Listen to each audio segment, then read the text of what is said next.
하나님께서는 이스라엘 백성들을 출애굽을 시켰어요. 애굽에서 종살이하던 이스라엘 민족을 홍해를 건너서 이제 약속의 땅 들어가는데 바로 들어가지 않고 40년 동안 광야 생활을 했죠. 그런데 그 홍해를 건너자마자 하나님께서는 모세를 통해서 이스라엘 백성들에게 지켜야 할 규례, 법을 선포하셨어요. 생활 규례, 제사 규례, 여러 가지 선포한 법 중에 3가지 절기가 있는데 그 절기가 바로 유월절, 칠칠절, 수장절. 이 3가지 절기는 모든 남자, 성인된 남자들이 다 지킬지니라 라고 명령하셨어요. 성인된 모든 남자라는 것은 이스라엘 모든 백성을 말하는 거예요. 모든 백성들은 1년에 3번 무조건 이 절기를 지켜야 된다. 이 절기는 무슨 절기냐?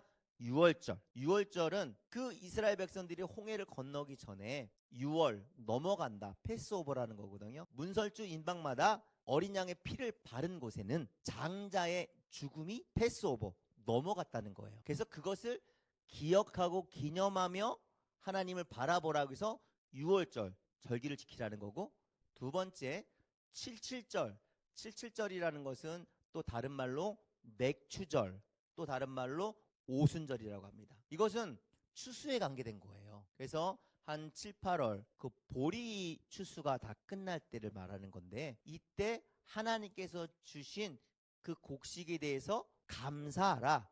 그래서 그것이 바로 칠칠절, 맥추절, 오순절이라고 합니다. 그리고 마지막으로 수장절. 수장절은 다른 말로 초막절이라고 해요. 수장이라는 뜻은 거두어서 저장한다. 초막절이라는 것은 초막, 텐트를 쳤던 것을 말하는 거예요. 이것은 시기적으로 10월, 가을 추수가 다 끝나고 이제 겨울을 준비할 때 하나님께 감사하라. 모든 것을 주신 것에 감사하고 앞으로 주실 것을 바라봐라 라는 뜻으로 이 3가지 절기를 말한 거예요. 그런데요, 생각해 보세요. 오늘 이 자리에 이렇게 많은 과일들, 곡식들 하나님 앞에 우리가 감사한 마음으로 드렸어요. 수확했으니까 드렸겠죠. 그런데 하나님께서 지금 이스라엘 백성들이 애굽을 떠나 홍해를 건너서 그 광야 시내산에서 시작할 때 농사 지었어요, 안 지었어요? 광야에 포도, 과일, 나무 있어요, 없어요? 없어요. 아니, 없는데 광야에 지금 물도 없고 나무도 없는 그 황량한 곳에 있는데 하나님께서는 너희들 추수하면 감사드려, 보리 수확하면 감사드려, 창고에 걷어들이면 감사드려. 아니, 우리가 몇 해까지 농사도 져본 적도 없는데 하나님께서는 미리 감사하라고 그러는 거예요. 감사는 진짜 감사해서 드리는 것이 아니라 감사하지 않더라도, 감사하지 않은 상황이라도 감사해야 한다는 거죠. 하나님께서는요, 이스라엘 백성들에게 감사를 훈련시키시려고 이렇게 명령하신 거예요. 그래서 기간도 딱 1년에 3번이에요. 무조건 이스라엘 모든 백성들이 감사하라는 거예요. 6월절은요, 지금 봄을 말해요. 한 3, 4월 달을 말하고요. 맥추절은요, 7, 8월 달을 말해요. 그리고 수장절, 초막절은요, 9, 10월 달. 그러니까 하나님께서는 1년에 이렇게 두시고 무조건 감사하게 한 거죠. 인간이 얼마나 연약하면 하나님께서 이렇게 시키셨을까? 한번 성경을 뒤돌아봐요. 애굽에서 나와서 홍해를 건넜을 때 속옷치고 북치고 기뻐했잖아요. 그것도 잠시, 물이 없으니까 원망하고, 광야에서 고생하니까 모세에게 나 이렇게 힘들면 애굽으로 돌아가서 다시 종살이 할래. 그리고 하나님께서 만나를 하늘에서 내려주셨는데도 불구하고 만나만 먹으니까 나 고기가 먹고 싶어, 나 마늘이 먹고 싶어, 나 부추가 먹고 싶어, 그 원망하잖아요. 그만큼 우리 인간들은요, 금세 원망하고 불평한다는 거예요. 감사가 오래 가지 못한다는 거예요. 하나님은 그걸 아시는 거지. 하나님은 그걸 아시니까 6월절, 칠칠절, 수장절 딱 시기 정해놓고 무조건 감사해라. 무조건 하나님 계신 곳 성전으로 나와라. 그래서 이 6월절, 칠칠절, 수장절에는요, 예루살렘을 떠난 많은 유대인들이 다 예루살렘으로 모여요. 하나님께서는 그렇게 말씀하신 거예요. 일부러 내가 있는 곳에 모여서 예배드리도록, 감사하도록. 그래서 다른 때는 안 모이는데 1년에 이 3번은 무조건 모인다는 거예요. 저희 역시 그것을 따라서 이 수장절, 이것은 바로 걷어들인 걸 창고에 넣는 거라고 했잖아요. 그것은 바로 추수감사절의 근거가 되는 거예요. 오늘 제목을 보면 과거, 현재, 미래에 대한 감사라고 했어요. 과거는 바로 하나님께서 6월절 정해주신 것처럼 구원에 대한 감사예요. 저와 여러분 역시 하나님을 믿지 않았다면, 하나님이 우리를 부르지 않았다면, 내가 그 부르심에 화답하지 않았다면 지금 이 모습 이대로 있을 수 있을까요? 아니잖아요. 세상 따라 살 거잖아요. 그런데 우리를 구원해 주심에 감사한 거죠. 우리가 하나님 믿음으로 말미암아 하나님 뜻대로 살아가려고, 비록 나는 온전치 못하지만 온전하려고 나의 마음의 방향이 주님을 향하여 가고 있다는 것입니다. 이것이 감사예요. 우리를 구원해 주심에 감사. 그것이 과거에 대한 감사예요. 그렇다면 현재에 대한 감사는 뭘까요? 정말 여러분들 지금 모든 일들이 다 잘 되고 있어요? 건강해요? 형통해요? 아니잖아요. 내 몸이 병들고 내 일이 잘 안 되고 우리 자녀들 답답해요. 그럼에도 불구하고 우리가 그것을 현실로 바라보면 감사할 수가 없죠. 그런데 하나님께서 명령하신 것처럼 농사도 짓지 않던 이스라엘 백성들에게 야 너희들 이제 추수해가지고 보리를 걷게 되면 감사해. 그것은 무엇이냐? 눈앞에 보이는 현실을 보고 기뻐하고 감사할 것이 아니라 보이지 않더라도 믿음의 눈으로 바라보라는 거예요. 그게 바로 현재에 대한 감사예요. 저 여러분들 현실은 막막해요. 정말 저희 교회 이제 시작하는 교회 이렇게 비어있는 자리 막막해요. 하지만 하나님께서 이것을 채워주실 걸 믿고 믿음으로 감사드리는 거예요. 그게 바로 현재에 대한 감사예요.